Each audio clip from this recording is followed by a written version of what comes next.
ለገነት ነው ለሲኦል ነው የፈለጋችሁት? ለቅዳሴ ነው ለውዳሴ ነው የፈለጋችሁት? ለመረገም ነው ወይስ ለመርገም ነው የፈለጋችሁት? ለመባረክ ነው ወይስ ለመጥፋት ነው የተጠቀማችሁበት? የተማረው የሚያላግጥበት ያልተማረው በረሃብ የሚቆላበት ሀገር ላይ ነው ያለነው። ቤቶች ይሰጣለው እያለ ነው መንግስት ማለት። ሰላም ጤና ይስጥልኝ ውድ የአርያ ሚዲያ ቤተሰቦቻችን እንደምን አላችሁ? በያላችሁበት ሰዓት አቆጣጠር እንዳላችሁበት ሁኔታ ሰላማችሁ ብዝት ይበል ማለት እንፈልጋለን። ወንድም እህቶቼ፣ ታላቅ ታናሾቼ እንደየእድሜያችሁና እንደየክብራችሁ መጠን ሰላማችሁ ይብዛ። ታመው የተኙ በሆስፒታል ያሉ በጸበል ስፍራ የሚገኙ ወገኖቻችንን በሙሉ እግዚአብሔር ያስብልን። እመቤታችን ቅድስተ ቅዱሳን በምልጃዋ፣ ጻድቃን ሰማዕታቱ፣ ቅዱሳን መላእክቱ በተራዳኢነታቸው ይራዱን፣ ከክፉ ነገር በሙሉ ይጠብቁን። ለሁላችሁም ማለት ነው። የዛሬው መረጃዎች ከያስኳቸው መረጃዎች መካከል ትላንትና ጀምሬላችሁ ያቋረጥኩትን የእዩን ጩፋ መጽሐፍ በተመለከተ ያስኩላችሁ መረጃ ይኖረኛል። ከዛ በማስከተል ደግሞ በመነጋገሪያ የሆነው የአዲስ አበባ ኮንዶሚኒየም ጉዳይ ላይ አዲስ መረጃ ወጥቷልና እሱንም ከከንቲባው አንደበት እንሰማለን። ከሱ ጋር አያይዘን የ100 ሚሊዮን ብሩን ጉድ ደግሞ ነግራችኋለሁ። በኢትዮጵያ ውስጥ 100 ሚሊዮን ብር ምን ያህል ቀላል እንደሆነና እንዴት እየተጫወትንበት እንደሆነ ማሳያችሁ። ይሄ ሁላችሁን ይመለከታል። በነገራችን ላይ ሰራተኛ የሆናችሁ የመንግስት ኃላፊ የሆናችሁ ግብር የምትከፍሉ የዩኒቨርሲቲ መምህራን፣ ምሁራን፣ ልሂቃን ተቋማት ይሄ ይመለከታችኋል። ሁላችሁ ብዙዎቻችሁን ስለሚመለከት ነው ይዤላችሁ መጣሁት። ሌላኛው ደግሞ ማስረጃ ከያዝኩላችሁ መካከል የቤተ ክርስቲያን የጥር ወር ጋብቻን በተመለከተ ቅሌት የታየበት አሳፋሪው የቤተ መቅደስ ጋብቻን አሳያችኋል። በኢትዮጵያ ኦርቶዶክስ ተዋሕዶ ቤተክርስቲያን ነው የምላችሁ። ቤተ መቅደሱ አይደለም አሳፋሪውን ነገር ነግራችኋል። የኛ ቤተክርስቲያንም የኛ ቤተ መቅደስም አሳፋሪውን አያውቅ። የምንኮራበት እግዚአብሔር ስጋው ደግሞ የሚፈተትበት ነውና አሳፋሪውን ሰርግ ግን አሳያችኋል። አባ ገብረ ኪዳንን በዚህ ጉዳይ ላይ የሰጡትን ምላሽ አሰማችኋል።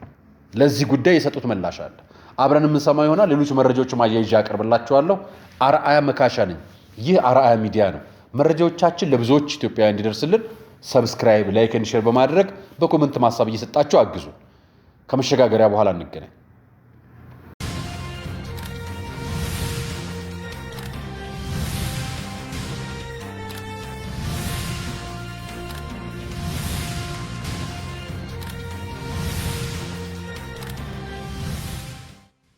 የመጀመሪያው መረጃ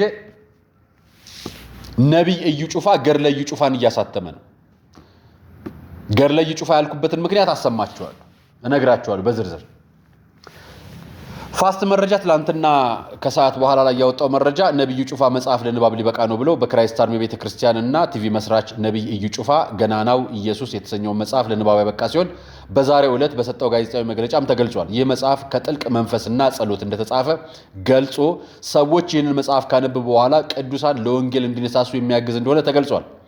ይህ መጽሐፍ እሁድ የካቲት 1 2018 ዓ.ም ከ2 ሰዓት ጀምሮ በክራይስት አርሚ ቤተክርስቲያን እንደሚመረቅ ተገልጿል።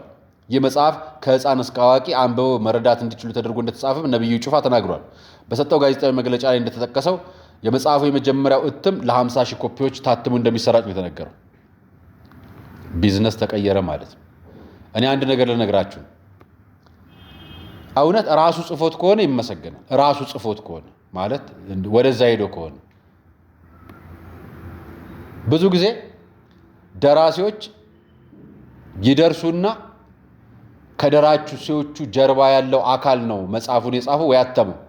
እኔ እዛ እንትን ውስጥ አልገባላችሁ ተርኪ ምርኪ ነገር ውስጥ የመጽሐፉ ርዕስና መግለጫ የተሰጠበት ቦታ ምን ይመስል ነበር እና ስለ መግለጫው ትንሽ ላሰማችሁ የተናገርኩበትን ምክንያት ስለምነግራችሁ ገድለ እዩ ጩፋ ያሰኘኝን ምክንያት ስሙት።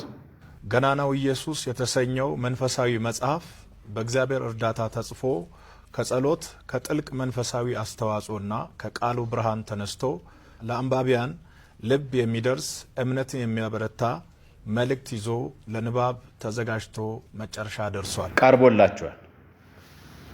በጸሎት በጥልቅ መንፈስ ክርስቲያኖችን ለእምነት የሚያነሳሳ ሁኔታ ተጽፏል። ኮፒ ፔስት እንዴት ይደረጋል? ኮፒ ፔስት የኢትዮጵያ ኦርቶዶክስ ተዋሕዶ ቤተክርስቲያን ገድላት ሲጻፉ ገድላት ሲጸድቁ ሲወሰኑ መንፈሳዊ ጌታቸው ጸሎት ተደርጎባቸው በጸሎት በመንፈስ ቅዱስ ተመርተው እንደሚጽፉት ተደጋግመን ነገር እናውቃለን። እሱን ጽሑፍ የሚተቸው ሰውዬ እሱ ራሱ እዩ ጩፋ የሚባል ገድል ለመጻፍ ስላልቻለ ስሙን ገናናው ኢየሱስ ብሎ አመጣ። ለምንድነው የሐዋርያትን፣ የሰማዕታትን፣ የጻድቃንን፣ የቅዱሳንን የሚቃወሙት ታዲያ? ገድለ እዩ ጩፋ ገጹን ገናናው ኢየሱስ ብሎ አመጣው ከማለት ምን ይለያል? እንዲህ አይነት ነገሮች የሚተቹና የሚሰሩ ሰዎችን እንዲነግራቸዋል። ከበሮ ሲያዩት ያምር ሲይዙት ያደናግር በሏቸው። ይሄን እንደዛ ነው መልስ የምንሰጠው። ምክንያቱም እነዚህ ነገሮችና አጻጻፎች ሁሉ ስለ መጽሐፉን ስናገኘውን ስናነበው እነግራቸዋለሁ። ውስጥ ላለው ነገር በደንብ ስለሚተነተን ይሄን ደግሞ ስለሚያውቁ ብዙ ምሁራን ተፈላስፈውበት ሰርተውበት አጥንተው ለሕፃንም ለአዋቂም እንዲሆን የተሰራ ነው እና አሁን ይሄ መጽሐፍ 50 ሺህ ኮፒ በቤተ መቅደስ ውስጥ አሁን እንግዲህ እኛ የምንለው ቤተክርስቲያን ቤተ መቅደስ ነው አይደለም? በቤተ ክርስቲያን ውስጥ የሚመረቅ ነው። እስከዛሬ ግለሰቦች በቤተ ክርስቲያን አሁን እኛ በለመድነው ሙስሊሞችን በለመዱትም መስጊዱት የሚያስመርቁት መጽሐፍ የላቸው።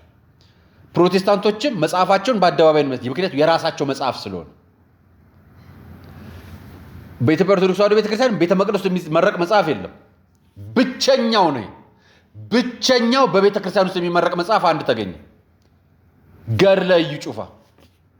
ብቸኛው የትም ቦታ የትም ቸርች ውስጥ አታገኙም ነበር። አሁን አንድ አገኙ። የት ነው የሚመረቀው? ቸርች ውስጥ። ምን ሊያደርግ? ኢየሱስ የሚመለክበት ስፍራ ላይ መጽሐፍ ይመረቃል። እና ገድለ እዩ ጩፋ ብንለው አይሻል? ወደ ሁለተኛው ነገር ልግባላችሁ። እናንተ የራሳችሁን ግምገማ ወሰዱ። ይሄኛው ጉዳይ ትንሽ ያስቆጣል። ነገር ግን ከሱ በፊት የቤታችንን ጉዳይ እናወራር። የቤቱ ጉዳይ ሰሞኑን በተነጋገርነው መሰረት ከዚህ በፊት አቅርቤላችሁ ነበር አይደል? የቤቶች ልማትን በይፋዊ ትስስር ገጽ ላይ ገልጸውት ቤቶች በንቁ መሆናችሁን ወይ ደግሞ አክቲቭ መሆናችሁን ተመልከቱ፣ ቢሮ ሄዳችሁ አታስቸግሩ። እንዲህ አይነት ነገሮች መረጃዎችም የሚወጡት ምን ስለሆነ ነው? ሲፈልግ ምርጫ ሰሞን ስለሆነ ሌላም ነገር ስለሚያደርጉ በሱ ተብሎ ታስቦ ሰው ጋር ስለሚታሰብ እሱም ብለው ሰዎች ይናገራሉና እንዲህም ብቻ ሳይሆን ተቋሙ የራሱ የገለጸዋል። ዌብሳይት ላይ ገብታችሁ ኦንላይን ላይ መከታተል ትችላላችሁ። ለዚህ ደግሞ ለዘመናውና ለዘመናዊነቱ ተቋሙ ልናመሰግን ይገባል። ዛሬ ደግሞ ከንቲባዋ መጣ ዝግጅታችንን የቤቶቻችንን ዝግጅት ጨርሰናል አሉ። ስሟቸው ከንቲባው ወይዘሮ አዳነች አቤቤ። የመኖሪያ ቤት ትኩረት ይሰጠው ሲባል እንሰማለን። በጣም ነው ትኩረት የሰጠ ነው። መንግስት እንዳለ ቤት ገንብቶ ያቅርብልኝ የሚል አይነት ዝንባሌ ያለው በመሆኑ ብዙ ቤት ያልተገነባ እስከሚመስለን ድረስ የመኖሪያ ቤት ትኩረት ይሰጠው ሲባል እንሰማለን። በከፍተኛ ሁኔታ ትኩረት ከሰጠነው ዘርፍ ውስጥ የመኖሪያ ቤቶች አቅርቦትን መጨመር ነው እያልኩ ያለሁት። መንግስት ገንብቶ ማቅረብ ብቻ ሳይሆን አቅርቦትን መጨመር። በዚህ ሩብ ዓመት ከ12000 በላይ የመኖሪያ ቤቶችና የንግድ ቤቶችን የከተማችን ነዋሪዎች ጋር አድርሰናል። ከ12000 በላይ ከዚህ ውስጥ ወደ 4090 የሚሆኑትን በበጎ አድራጎት ነው የገነባ ነው። በበጎ አድራጎት በርካታ ባለሀብቶች ገንዘባቸውን አውጥተው ከኛ ጋር የገነቡት ነው። በነፃ ለህዝባችን በተለይ ለልማት ተነሺዎች፣ ለአካል ጉዳተኞች፣ ለተለያየ ማህበራዊ ችግር የተጋለጡና ለሀገር ባለውለታዎች ያቀረብናቸው። በተለያየ መንገድ ደግሞ የልማት ኮሪደሮችን ስንሰራ የሚነሱ ተከራዮችና እንዲሁም የቀበሌ ቤት ላይ የሚነግዱትን ደግሞ እነኚህን ንግድ ሱቆች እንደ መንግስት እየሰራን ጭምር ነው እያቀረብን ያለ ነው። በዚህ ላይ ፕራይቬት ሴክተሩ የሰራውም ተደምሮ አብሮ ነው የሚታየው የቤት አቅርቦትን የሚጨምር ስለሆነ እናመሰግናለን። በነገራችን ላይ በዚህ መልክ ትኩረት ሰጥቶ መንግስት ምላሽ እየሰጠ መረጃዎችን እያጋራን ስለሆነ እናመሰግናለን። ብዙዎች አሳሳች መረጃዎች ይወጣሉ። እኔ ደግሞ አንድ ነገር እነግራቸዋለሁ። ጎዳና የወጡትም ዜጎች ናቸው፣ የቆጠበውም ዜጋ ነው።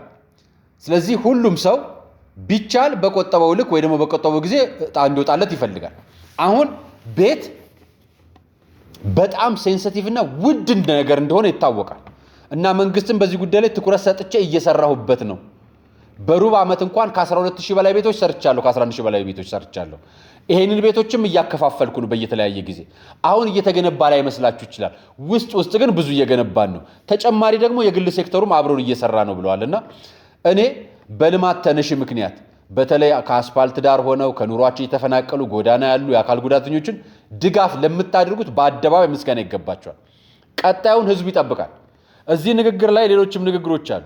መንግስት ለቤት ቆጣቢዎችም ፍትሃዊ ነገር የሚሰጥበትን ቀን ተስፋ እናደርጋለን። እኛም ደስ ብሎን የምንመሰክርበት አይተን የምናረጋግጥበት እንዲሆን እንፈልጋለን። ብዙዎች ይቆጥባሉ። 1997 2005 ጀምሮ የማህበር የጋራ ቤቶች እንዲገቡ ዕጣ ይወጣላቸዋል ወይ ደግሞ በጋራ የሚችሉ አሉ፣ የማይችሉ ደግሞ አሉ። እነዛንም አይቶ ደግሞ መንግስት ምላሽ ይስጥና ቤቶች ይሰጣለሁ እያለ ነው መንግስት ማለት። ስለዚህ በዚህም ዓመት በሚቀጥለው ዓመት ከዛም ዓመት በኋላ መንግስት በያዘው ዕቅድ መሰረት ቤቶች እሰጣለሁ ብሏል። ይሄንን ነው የምነግራቸው። ይሄን የተናገሩት የአዲስ አበባ ከንቲባ ክብርት ወይዘሮ አዳነች አቤቤ ናቸው። ስለዚህ እየሰራን ነው፣ ስለ ቤቶቻችሁ ትኩረት ሰጥተናል፣ ዝም አላልናችሁም ነው መልእክቱ። እሱን ለእናንተ ልንገራችሁ ብዬ ነው፣ ድንገት ያላያችሁና ያልደረሳችሁ ካላችሁ። ይሄ ጉዳይ ትንሽ አስቆጭቶኛል፣ ላሳያችሁ። እኚህ ሰዎች የጅማ ዩኒቨርሲቲ ፕሬዝዳንት ወይ የጅማ ዩኒቨርሲቲ ውስጥ አሉ የስፖርት አካዳሚ ምናምን ነገር ናቸውና በጽጌረዳ አበባ በተንቆጠቆጠ ጠረጴዛ ላይ በተቀመጠ ወንበር ከጀርባቸው ሎጎና ምናምን አድርገው የስፖርት ሎጎና የዩኒቨርሲቲው ሎጎ ተደርጎ አንደኛው ክራባት አድርጎ አንደኛው ቱታ በኮፍያ ለብሶ አንደኛው በቲሸርት ለብሶ አንገቱ ላይ አንደኛው ባጅ አድርጎ ቁጭ ብለው ጋዜጣዊ መግለጫ እየሰጡ ነው። ዳሪያ ምን ነው ተነተንካችሁ እንዳት ቦታ ይቀያይራሉ። ደግሞ አንዱ ላይ ወራ ሲል ወደ መሀል ይገባል። ይኸው እንደዚህ ነው። እኔ ለነገራችሁ የፈለኩት ይሄንን ነው። ዜናው እንስማው እንግዲህ መቼም ምንም ይሁን እንስማ አይደል። በጅማ ዩኒቨርሲቲ ከ100 ሚሊዮን ብር በላይ ወጪ የተደረገበትን የኢትዮጵያ ዩኒቨርሲቲ ተማሪዎች ስፖርት ፌስቲቫል ተጀመረ። በጅማ ዩኒቨርሲቲ 100 ሚሊዮን ብር ወጪ የተደረገበትን የኢትዮጵያ ዩኒቨርሲቲ ተማሪዎች ስፖርት ፌስቲቫል ተጀመረ። በጅማ ዩኒቨርሲቲ የኢትዮጵያ ዩኒቨርሲቲ ተማሪዎች ስፖርት ፌስቲቫል የመክፈቻ ስነ ስርዓት ላይ በትላንትናው ዕለት በደመቀ ሁኔታ ተከናውኗል። የዩኒቨርሲቲው ፕሬዝዳንት ዶክተር ጀማል አባፊጣ በዚህ ወቅት እንደተናገሩት በዝግጅቱ በኢትዮጵያ ካሉ 49 ዩኒቨርሲቲዎች የተወከሉ ስፖርተኞች፣ እንግዶችና ልዑካን አካላት ይሳተፋሉ ማለታቸውን ብስራት ሬዲዮ ሰምቷል። ዩኒቨርሲቲውም ከጥር 17 እስከ የካቲት 1 ድረስ በደመቀ ሁኔታ ይህን ፌስቲቫል ያከናውናል። በዚህ ፌስቲቫል ላይ በሁሉም ጾታዎች 15 አይነት ስፖርታዊ ውድድሮች እንደሚካሄዱ ፕሬዝዳንቱ ገልጸው ይህን ውድድር ለማከናወን ላለፉት ሳምንታት ቅድመ ዝግጅት ሲደረግ ቆይቷል። አይረሴ ትዝታ እንዲኖር የተሳካ እንዲሆን በዚህኛው ፌስቲቫል በቴክኖሎጂ የታገዘ ውድድር እንዲኖር ጥረት ተደርጓል ሲሉም ጨምረው ተናግረዋል። ዩኒቨርሲቲዎቻችን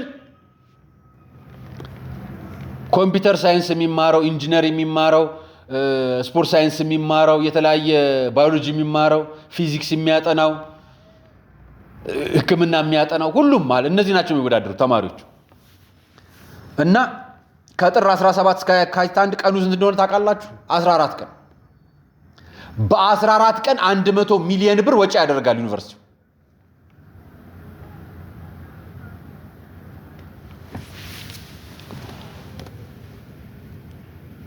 ምን ያህል ነው የጠገብነው? ግን እኛ መቼም የጠገበ ነው የሚራገጠው አይደለም።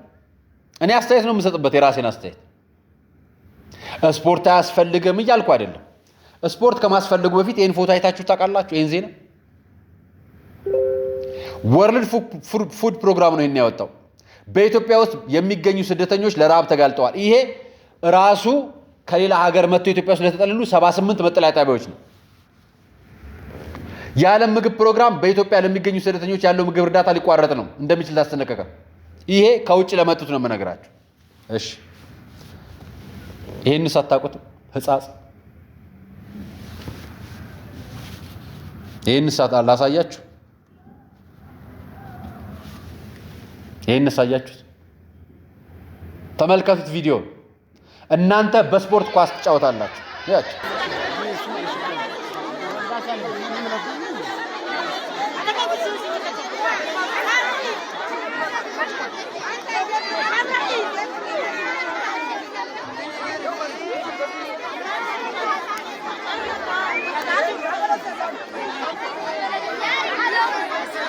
የተማረው የሚያላግጥበት ያልተማረው በረሃብ የሚቆላበት ሀገር ላይ ነው ያለነው። የተማረው የገዛ ያስተማረው ማህበረሰብ ህዝቡ በድህነት በየመጠለያ ጣቢያው ተቸግሮ ጎዳና ወጥቶ እያለ ለሚያስተምራቸው ልጆች የተማረው ጭንቅላት 100 ሚሊዮን ብር ለ14 ቀን ወጪ አውጥቶ ኳስ ያራግጣል፣ ስፖርት ያስሮጣል፣ ዋና ያስዋኛል። የአንድ ቀን ቀለቡን ለገዛ ዜጋው መዋል አቅቶታል። የአንድ ቀን ቀለቡ ይሄ ሰው ነው ተቃዋሚ ሆኖ በእርዳታ በአደጋ ስጋት ስራ አመራር ተቋም ስር ለሚመራው የበጎ አድራጎት ስራ ከደሞዝ አይቆረጥ ብሎ የሚፈርመው እንዲህ አይነት ተቋም ነው። እኛ አንድ ነገር እንጠይቅ እስኪ።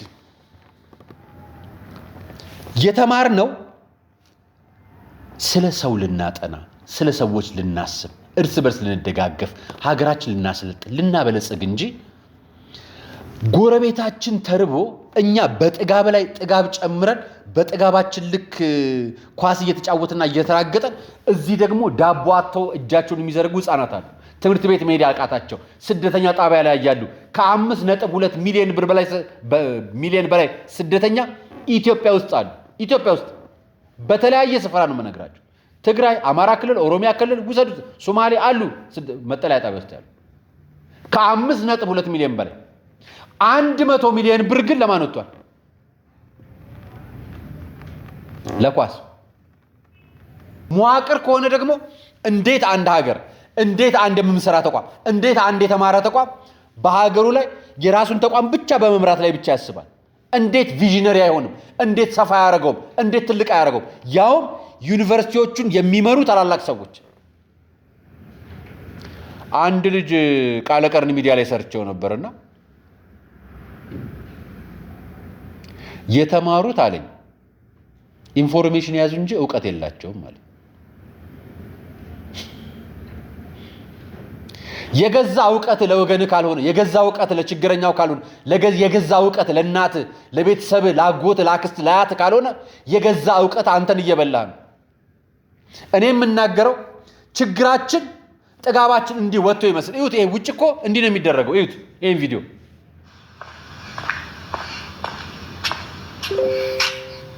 በነፃ የሚወሰድ ነው። ኮምፒውተር፣ ላፕቶፕ፣ ወንበር፣ ጠረጴዛ፣ ልብስ ዕቃ ማጠቢያ፣ ማሽን፣ ፍሪጅ፣ እነዚህ የምታውቋቸው ዕቃዎች አስፓልት ዳር ተጥለው ውሰዷቸው ተብላችሁ እነዚህ ተርፏቸው ነው ቢጫወቱ ቢራገጡ ምንም ቢያደርጉ ተርፏቸው ነው። እኛስ ሀገር እንኳን የምትጥለው ሀብታሙ ነው አሁን ዘራፊ፣ ገንዘብ ያለው ዘራፊ ነው፣ ወንበር የያዘው ነው ጨቋኝ፣ ስልጣን የያዘው ሳይሆን እንዲህ በተቋማት ስልጣን የሚመራው አካል ነው። በህዝብ ላይ ተጨማሪ ብሩ እውነት ከምትጫወቱበት ከምትራገጡበት ለሀገር ለሆነ ነገር እንዲውል ብትፈቅዱት የናንተ የ14 ቀን ጨዋታ የነዛን ሰዎች ሙሉ ህይወት ይቀይራል። እና 5.2 ሚሊዮን ህዝብ ለምን መጠለያ ይቀመጣል? ቢዝነስ እንዲከፍትበት እንዲሰራበት ማድረግ ይችላል እኮ። ጅማ ነው የሚደረገው አይደል? ወለጋ ላይ ተፈናቀለ ህዝብ የለም፣ ሶማሌ ላይ የለም፣ ደብረ ብርሃን ላይ የለም፣ ህጻጽ ላይ የለም፣ ወልቃይት ላይ የለም። ይሄ ኢትዮጵያ ክልል አይደለም ወይ? ዩኒቨርሲቲ የተባለው ዩኒቨርሳል ስለሆነ አይደለም እንዴ? እንዲህ ብለን ካልተናገርን መቼ ነው የምትሰሙት? እንዴት ነው ለወገናችሁ የምትቆሙት? የተማራችሁ ተቋማት፣ በተለይ እናንተ የተማራችሁ አካላት፣ እናንተ ዩኒቨርሲቲ እንመራለን የምትሉ ብሩን በሚሊዮን ብሮች የምታንቀሳቀሱ ነው ወይንስ እንደዚህ ሰውዬ በትንቢት ነው የምታወሩት? ይሄኛውን ደግሞ ላሰማችሁ።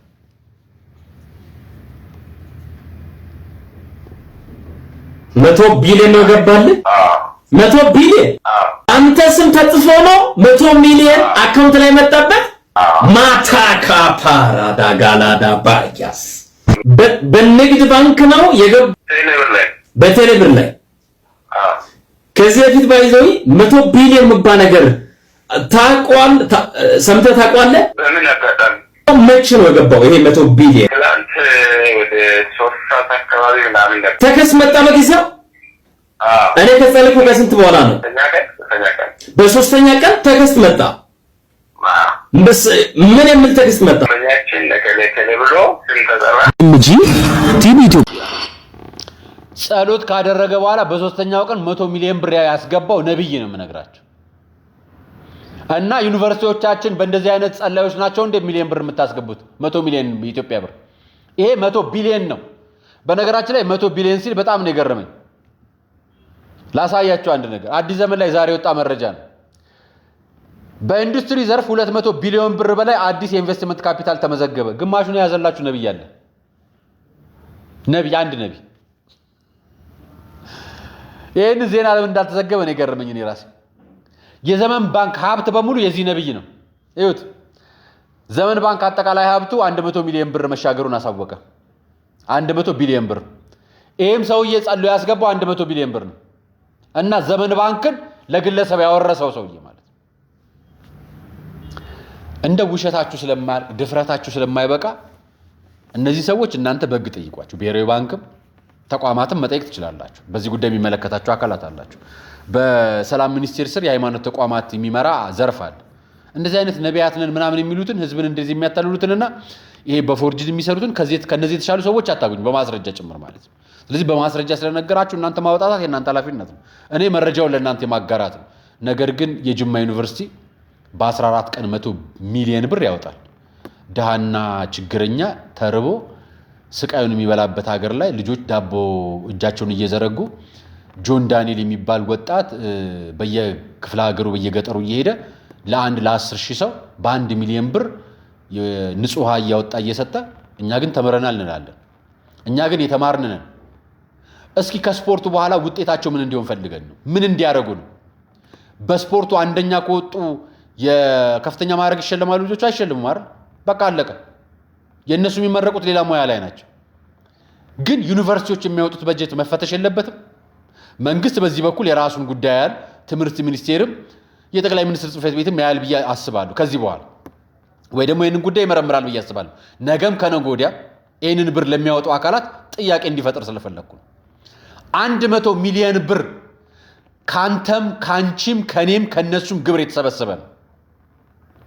መንግስት በጀት በጅቶ ትምህርት ተቋማትን አስተዳደር ብሎ ሲሰጠው ከ14 ቀን ጨዋታ 49 ዩኒቨርሲቲ አማክሮ ሙሉ ብሩን በጀቱን ቢያዘዋውረው ያንን ጎዳና የወጣ ህብረተሰብ ያቋቁምበታል። ወገናችን የተማረ ዕውቀት ያለው ህዝቡን የሚያስብ ስለ ህዝቡ የሚኖር ሰው ከሆነ ይህን ይሰራል።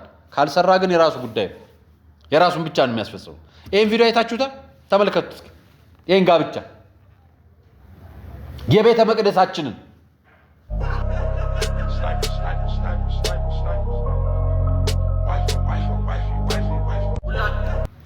ይሄ ቪዲዮ በተክሊል ተጋብተው በመኪና ውስጥ ራፕ የሚደንሱት ልጆች ናቸው። የተጋቡት በተክሊል ነው። ዳንሳቸው ራፕ ነው። ባትሞክሩትስ? ባትዳፈሩስ? ብትርቁስ? ኃጢአት የሌለበት ሰው እንደሌለ ነግራችኋለሁ። ማንም ሰው ኃጢአት የሌለበት የለም። እናንተ ግን ተዳፈራችሁ። ስጋ ወደሙ ተቀበላችሁ። ፍርሃት እንኳን የላችሁ። ሳያውቁ ነው እነዚህ ልጆች ወስዳችሁ ከተታችኋቸው። ንስሐ ሳይገቡ ከመቀበላቸው በፊት ሳይማሩ ንስሐ አባት ሳይኖራቸው እነዚህ ልጆች የጋብቻ ስርዓታቸውን በስጋ ወደሙ እጀባቸውን በራፕ ያረጋችሁላቸው። የሚያስደንስ ቅዳሴ እኮ ኖሮን አያውቅም። የሚያስጨፍር ቅዳሴ ኖሮን አያውቅም። ባለ ራፕ ቅዳሴ የለንም። ሂፕሆፕ የሚባል ቅዳሴ የለንም። እኛ በፍርሃት በፍቅር የምንቀበለው በስጋችን ጥፋት በኃጢአትና በበደላችን ይቅር የሚለን በዓለም ላይ ለኛ ሲል ብቻውን አምላክ ሆኖ የሞተልን አምላካችን እግዚአብሔር ስጋውን የተቀበልንበት ደሙን የጠጣንበት ክቡር ደሙን ጠጥተን በመኪና ውስጥ ራፕ እየደነስን የምንንቀሳቀሰው ምን ያህል ብንዳፈር ነው? ይሄ ካለ እውቀት ነው? ከእውቀት ነው። ቤተ መቅደስ አታስተምርም እንዳትሉኝ ታስተምራለች። ንስሐ አባት የላቸውም እንዳትሉኝ ያለ ንስሐ አባት እዚህ ቦታ አይገባም። እና ይሄኛው እነሱ የሚያውቁት ቤተ መቅደስ ባለ ራፕ ነው፣ ባለ ጨፋሪ ነው። የኃጢአት ደረጃችን ሁላችንም የየራሳችን ከባድ ሸክም አለብን። ነገር ግን በዚህ ልክ በቤተ ክርስቲያን መሳለቅ ነውር ነው። በዚህ ልክ በክርስቶስ መሳለቅ ነውር ነው። ስጋ ወደሙን ተቀብሎ ጠንቋይ ቤት እንደሚሄድ ማለት ነው። እንዴት ሰው በሰርጉ ስጋ ወደሙ ተቀብሎ እንደገና በሂፕሆፕ እና በራፕ ዳንስ ይደንሳል? ያውን በሙሽርነት ቀናቸው ክርስቶስ ባጋባቸው ቤተ መቅደስ ውስጥ በዜማ በቅዳሴ በስርዓት በኪዳን የቆሙበት ቤተ መቅደስ ወጥተው እንዴት ሰው በጭፈራ እንደ በዳንስ ስጋ ወደሙ የተቀበለበትን ቀን ራሱን ያዋርዳል? እግዚአብሔር ይቅር ይበላችሁ፣ በንስሐ ይመልሳችሁ። እኛ ሰዎች ፈራጅ ነን፣ ፍርድ አይደለም የምንነግራችሁ። እኛ ሰዎች ጥፋቱን ብቻ ነው የምንናገረው። መልካሙን ነገር ከናንተ ውስጥ እግዚአብሔር ያውቃል። ነገር ግን ይሄ ነገር መዳፈር ነው። የነዚህ ልጆች ንስሐ አባት ቤተሰብ የሚሆናችሁ ውሰዷቸው፣ መልሷቸው። ይሄ በጣም ታላቅ ድፍረት ነው። እናንተ በዚህ ሁኔታ ኤርፎን አድርጋችሁ ነው እንደ ቤተ መቅደስ ያስቀድሳችሁት? በኤርፎን ነው እንደ ቅዳሴውን እናንተ ራፕ እየሰማችሁ ቅዳሴውን የጨረሳችሁት? የትኛው ናይት ክለብ አድራችሁ ነው ወይስ ወደ የትኛው ናይት ክለብ ነው የምትሄዱት ከዚህ በኋላ? እንዴት ሰው እግዚአብሔርን አይፈራም? እኛ ንቅር ሰው እንዴት እግዚአብሔርን አይፈራም? የተቀበለውን ቅዱስ ሥጋ ክቡር ደም እንዴት አይፈራም ሰው? እንዴት እግዚአብሔርን ይዳፈራል? ምን ያህል ጨካኝ ብንሆን ነው? ክርስቶስን እኮ ይሰቀል ብሎ አሳልፎ የሰጠው እኮ ይሁዳ እንኳን እንደናንተ ደፋር አይደለም። ክርስቶስን ካደው እኮ ሳጥናኤል እንኳን እንደናንተ ደፋር አይደለም። ይሄ እኮ ጨካኝነት ነው። ክርስቶስን ለብሳችሁ ክርስቶስን ተቀበላችሁ፣ እናንተ ከክርስቶስ ውጭ ቦታ ላይ ትውላላችሁ። እሱ የራሳችሁ ጉዳይ ነው፣ የግላችሁ ጉዳይ። የተቀበላችሁትን ቅዱስ ሥጋ ክቡር ደም ግን እንዴት አደረጋችሁት? ሎቱ ሰባት እግዚአብሔር ይቅር ይበላል። አባ ገብረ ኪዳን እንዲህ አይነት ምላሽ ሰጡ። ለሁላችንም ስለሚጠቅመን ነው ማስተማራችሁ። ይቅርታ። የእግዚአብሔር ትዕግስቱ ባያልቅ ነው። እንደኛ ያለ አረመኔ ያለ፣ እንደኛ ያለ ክፉስ አለ። መጨካከናችን ልክ አልፏል። የድሃ ልጅ እንደ ዶሮ የሚታነቀው ለምንድን ነው? በገንዘብ ፍቅር ነው። እግዚአብሔር ያሳያችሁ፣ ክርስቶስ ያመልክታችሁ። ዛሬ ማታ በልተነው አሰር ለሚሆን እንጀራ የሰው ልጅ ታንቆ ይገደላል፣ ተገሎ አደባባይ ላይ ይጣላል። ለኛ የሚደረግልን ምህረት ምን አይነት ነው? ሰማያት ተከፍተው ዝናብ ማዝነማቸው የእግዚአብሔር ትዕግስቱ ባያልቅ ነው። እንደኛ ያለ አረመኔ ያለ፣ እንደኛ ያለ ክፉስ አለ። መጨካከናችን ልክ አልፏል። እግዚአብሔር ዛሬም ፀሐይን ያወጣል፣ ዝናብን ያዘንማል። ዘመዶቼ እግዚአብሔር በዓመት አንድ ጊዜ መተን የምንቀልድበት አምላክ አይደለም። ምህረት ከሰው ልጆች ይፈልጋል። ምህረት ሳይኖረን ምህረት ልናገኝ አንችልም። ጨካኝ ሆነናል፣ እየተገዳደልን ነው። በገጠር ያላችሁት ሁሉ መስማት አለባችሁ። ክላሽ ይዞ ማስቀደስ አለ፣ ቅዳሴ አለ። ነፍስ የገደለባችሁ ሰው ቢኖር ያንን ነፍስ የገደለባችሁን ሰው ስለገደላችሁት የሞተው ሰውዬ ይመለሳል? አይመለስም።